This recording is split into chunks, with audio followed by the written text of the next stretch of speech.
Assalamualaikum warahmatullahi wabarakatuh. Ketemu lagi dengan saya Yusdarina. Jadi kita akan melanjutkan materi tentang dasar listrik dan elektronika, di mana dasar listrik dan elektronika itu adalah mata pelajaran kelas 10 untuk jurusan teknik instalasi tenaga listrik. Di mana pada video sebelumnya kita sudah membahas tentang dasar listrik, tentang listrik itu apa, asal mula listrik dan sebagainya. Jadi untuk video ini kita melanjutkan materi tentang gejala fisik, arus listrik dan potensial listrik. Namun sebelum kita memahami lebih jauh tentang arus listrik dan potensial listrik, terlebih dahulu kita harus mempelajari tentang listrik statis.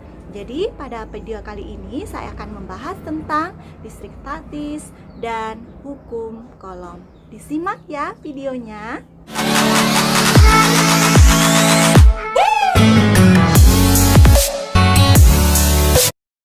Oke, pada video kali ini saya akan membahas tentang gejala fisik, arus listrik, dan potensial listrik.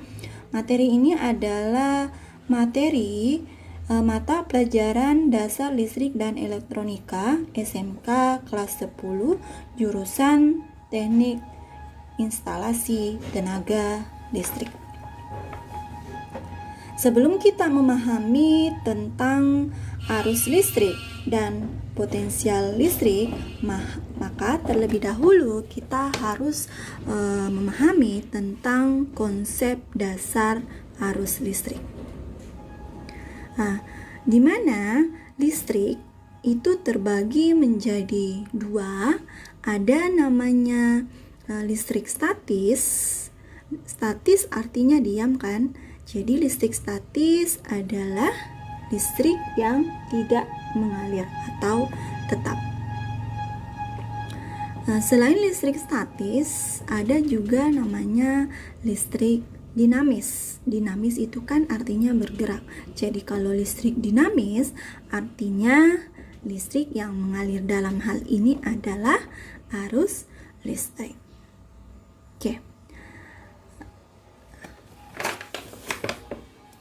Listrik sebelum di video sebelumnya sudah dibahas bahwa listrik itu menyangkut fenomena alam yang merupakan cabang ilmu fisika, sehingga untuk memperdalam energi listrik maka perlu menyelami fenomena alam yang dikenal dengan listrik statis.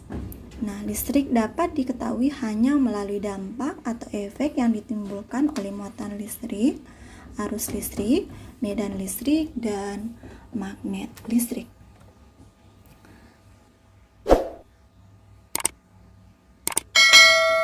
Nah, listrik statis di sini adalah kumpulan muatan listrik jumlah tertentu yang tetap, dan muatan listrik di sini akan tetap ada sampai benda kehilangan dengan cara sebuah arus listrik melepaskan muatan listrik. Jadi muatan listrik di sini muncul karena adanya perpindahan elektron dari suatu benda ke benda lain. Nah, seperti gambar. Kenapa potongan kertas ini bisa menempel pada sisir plastik? Nah, ini adalah salah satu contoh dari listrik statis. Ketika kita menggosokkan sisir plastik ini ke rambut atau ke kain wol, kemudian kita dekatkan di potongan kertas, ternyata potongan kertas itu dapat menempel. Hal ini terjadi karena adanya perpindahan elektron atau perpindahan muatan dari penggaris. Ketika sudah digosokkan ke rambut atau kain wol, maka penggarisnya menjadi bermuatan.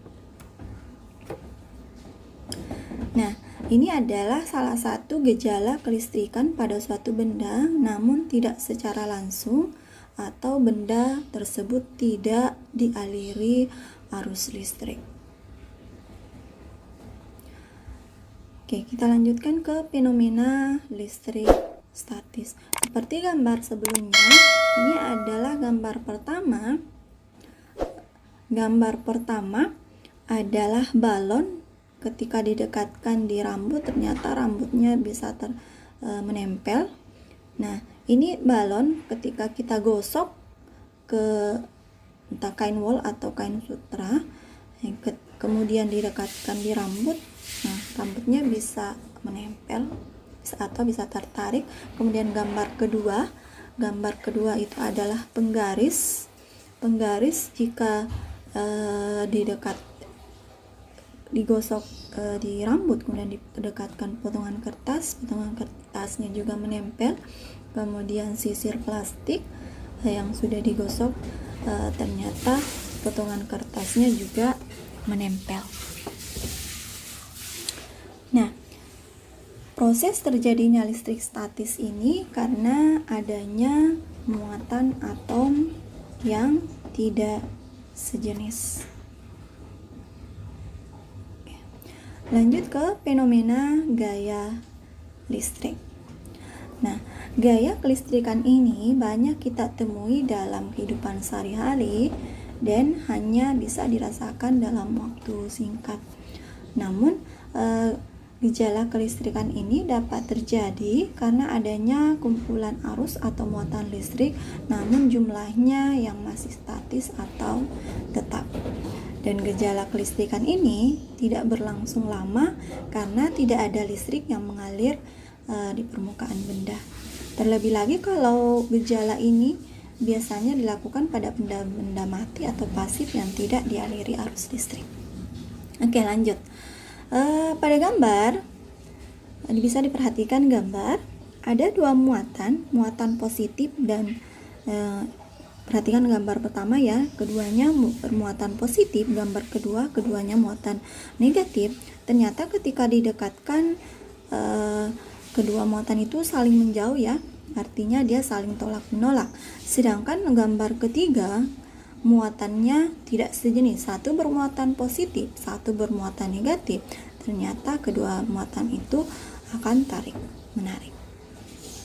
Nah, gaya listrik ini timbul karena adanya kelebihan atau kekurangan jumlah elektron pada atom tersebut.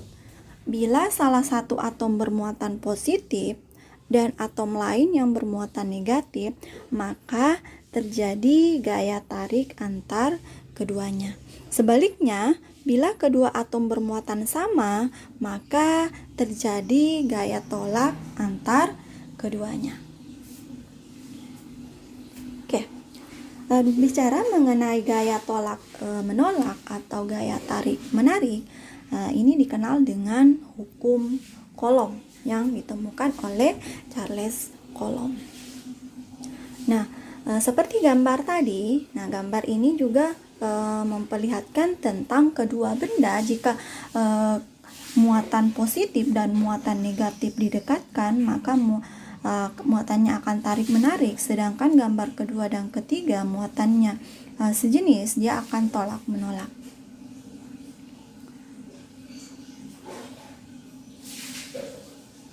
Nah, gaya antar muatan ini bekerja sepanjang garis yang berhubungan keduanya dengan sama besar dan yang sebanding dengan besar kedua muatan dan berbanding terbalik dengan kuadrat jarak.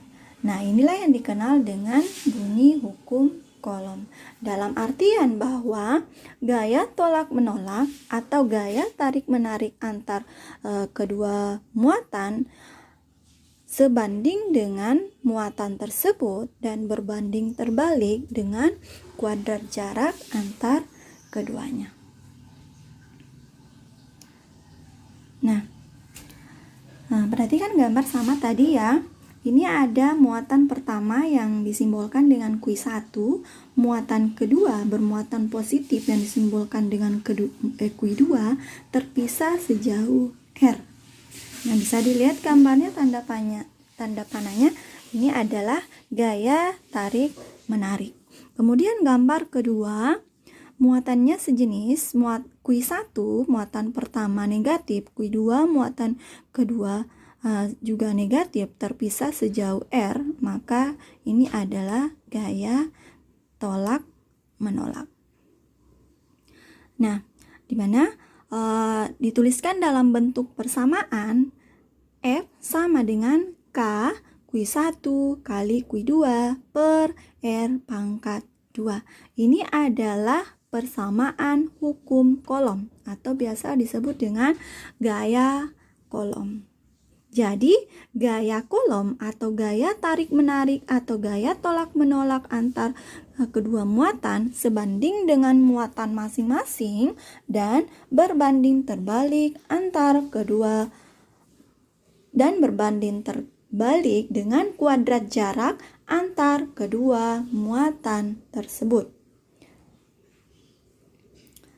Nah, di mana F itu adalah gaya kolom, satuannya adalah N, Q1 artinya muatan 1, Q2 muatan kedua, satuannya adalah kolom, dan R adalah jarak antar kedua muatan, satuannya M, dan K adalah konstanta kolom atau tetapan kolom, di mana nilainya adalah 9 kali 10 pangkat 9 Newton meter pangkat 2 per kolom pangkat 2.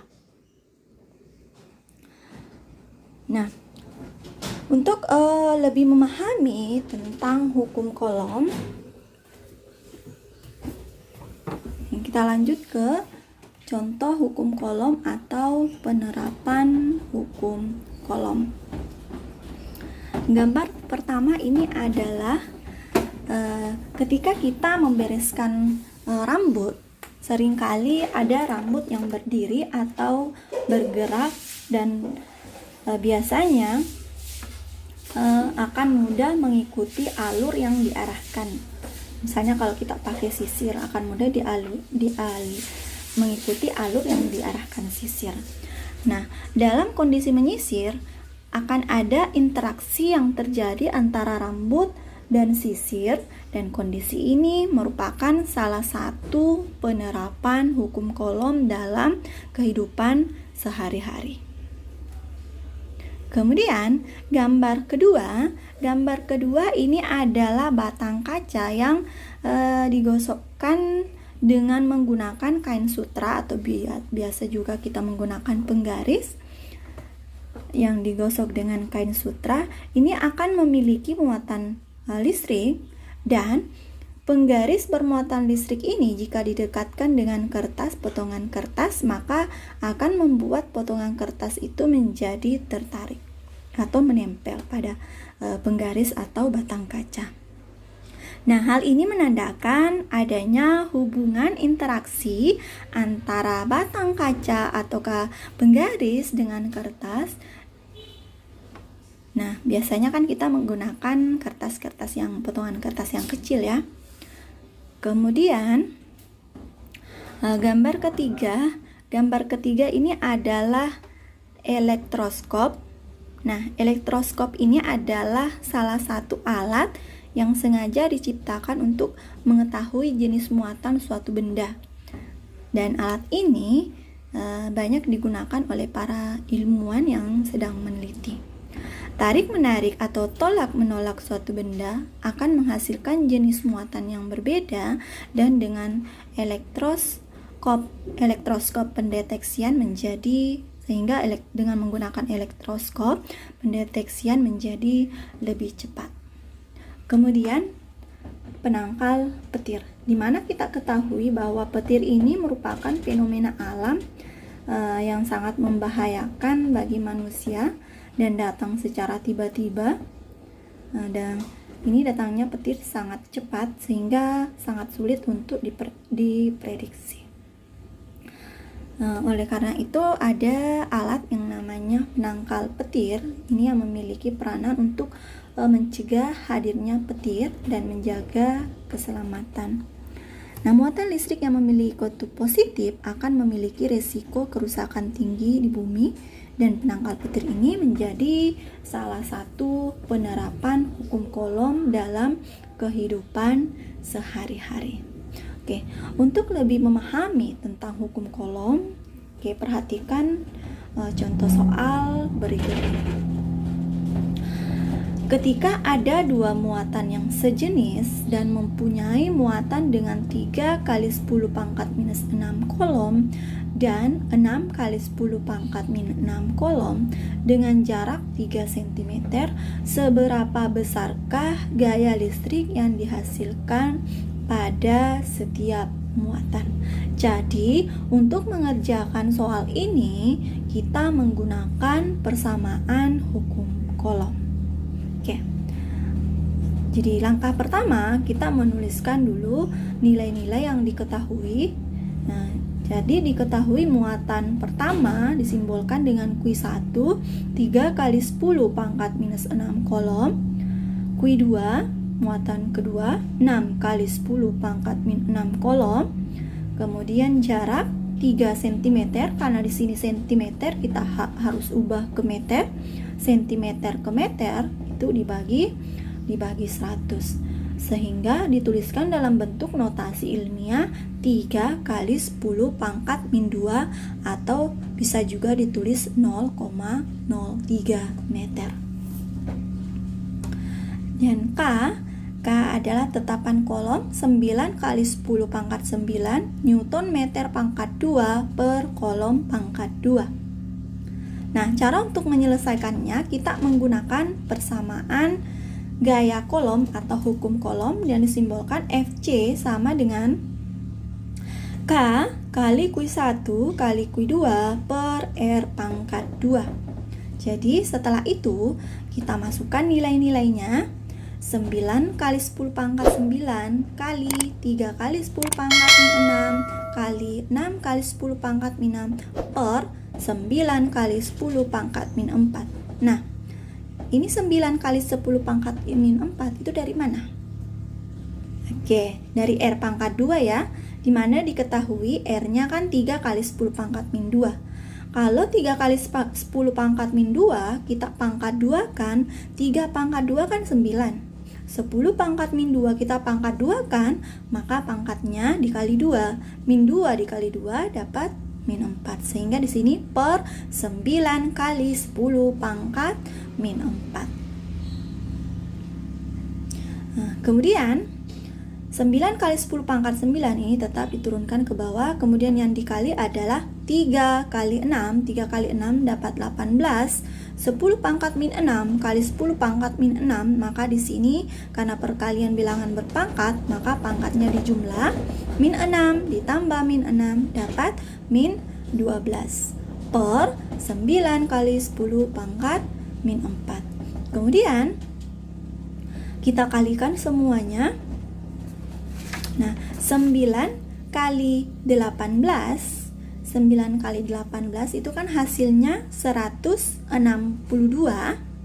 Kemudian 10 pangkat 9 kali 10 pangkat min 12, itu kan hasilnya 9 ditambah min 12 dapat min 3.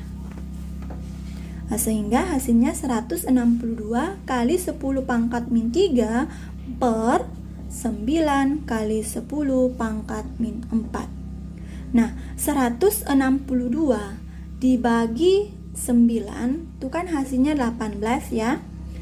Kemudian 10 pangkat min 3 dibagi 10 pangkat min 4, artinya min 3 dikurang min 4. Karena kalau pembagian itu pangkat dikurang, dapat 10 pangkat 1. Sehingga hasilnya adalah 18 kali 10 pangkat 1, atau kita ubah dalam bentuk notasi ilmiah 1,8 kali 10 pangkat 2 Newton. Atau bisa kita tuliskan 1,8 kali 10 pangkat 2 Newton itu kan hasilnya 180 Newton. Oke, bagaimana? Mudah bukan? Jadi yang perlu kita ketahui dulu kalau mengerjakan soal seperti ini, tuliskan nilai-nilai yang ada di soal dalam diketahui ya. Kemudian masukkan rumusnya, tuliskan rumusnya, kemudian masukkan nilai-nilai yang ada di poin diketahuinya. Seperti itu. Oke, demikianlah video pada pertemuan kali ini tentang gejala fisik arus listrik dan potensial listrik untuk bagian pertama. Jadi pada video ini hanya kita membahas dulu mengenai listrik statis dan hukum Coulomb. Untuk pertemuan selanjutnya kita akan melanjutkan lagi tentang gejala fisik arus listrik dan potensial listrik. Oke, sampai ketemu lagi di video selanjutnya. Wassalamualaikum warahmatullahi wabarakatuh.